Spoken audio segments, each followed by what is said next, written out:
I'm going to take this set screw out right here. You don't need to have anything like this, but it's pretty easy to get it out. It's just this little set screw. And that holds your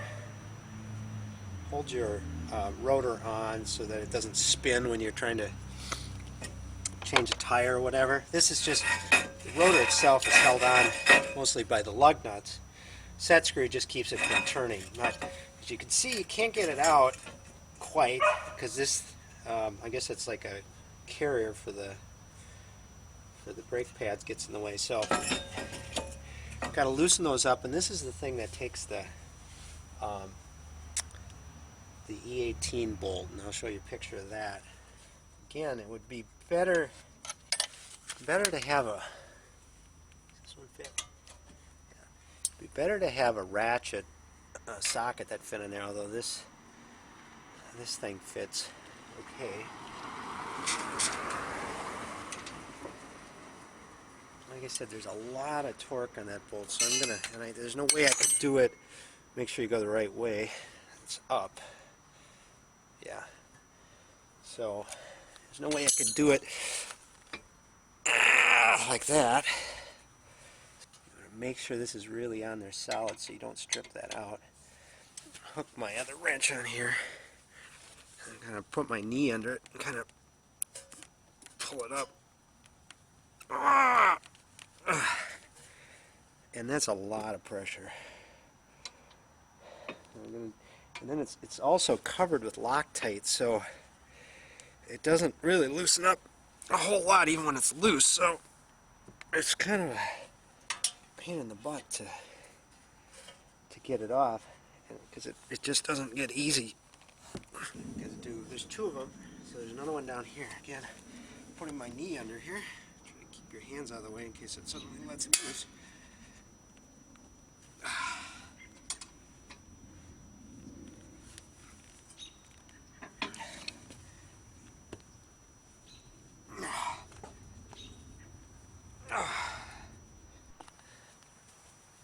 Okay, so this is by far the hardest part. I ended up taking these bolts all the way out because I couldn't get.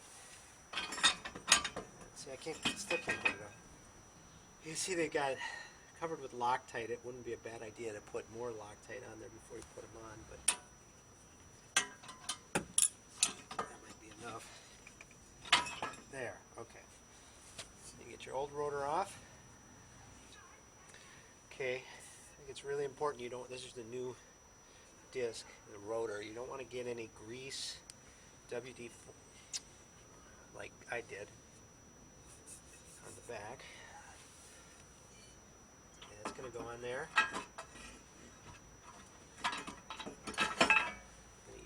Use that set screw. And in. Okay, so that's solid. Now we just reverse everything. We're going to put these bolts back in. Let me do that. Get those two bolts tightened up all the way.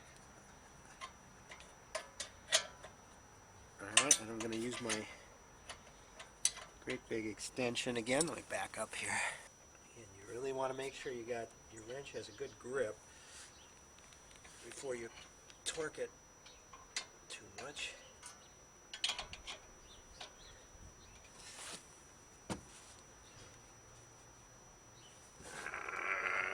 This is where a good torque wrench and having the right socket would make a lot of sense. Again, I saw on the internet, I think is 120 foot-pounds, which is a lot of torque. One thing you want to do before we get to that is put some of your stop squeak stuff on. They sell it in bottles or little packets like this.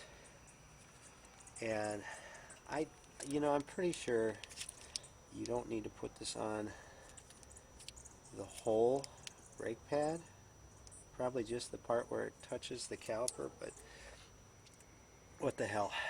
Got it? So I'm going to spread it on the whole thing, because it's one thing hate. It's brakes that make a lot of noise, or any noise at all. So, and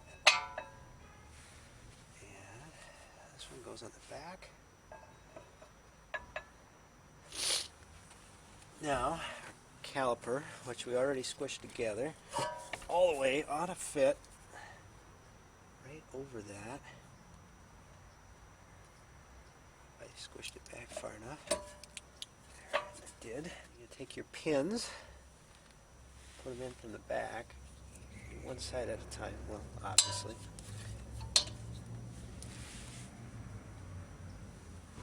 Find your star tool.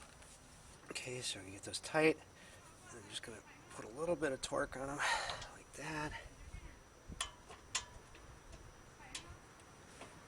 And that, I'm sure, they're factory specs. You should all look up. I don't know what they are. Put our rubber caps back on the back side so they don't get full of crap. Then this spring thing, who knows what the hell it does? I'm sure a lot of people do.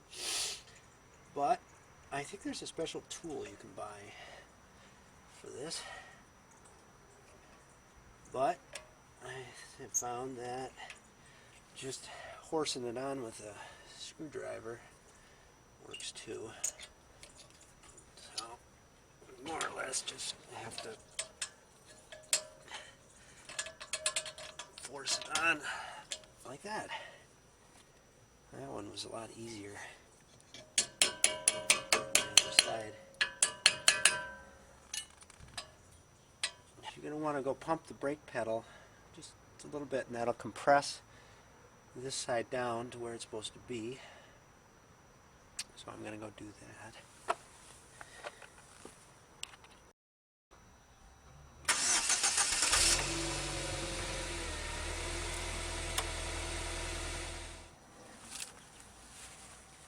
Okay, so that should be it.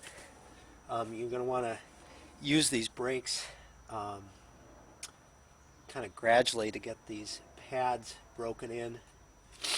You don't want to, no hard stops for a while, just take it easy. Again, I would really appreciate it, and I think anyone else would, if I screwed up anything that looks like I did something really dumb or dangerous. If you could leave a comment, that would be good to prevent anyone else from doing the same dumb thing that I did. Then maybe I can remedy it before I kill someone. Thanks for watching.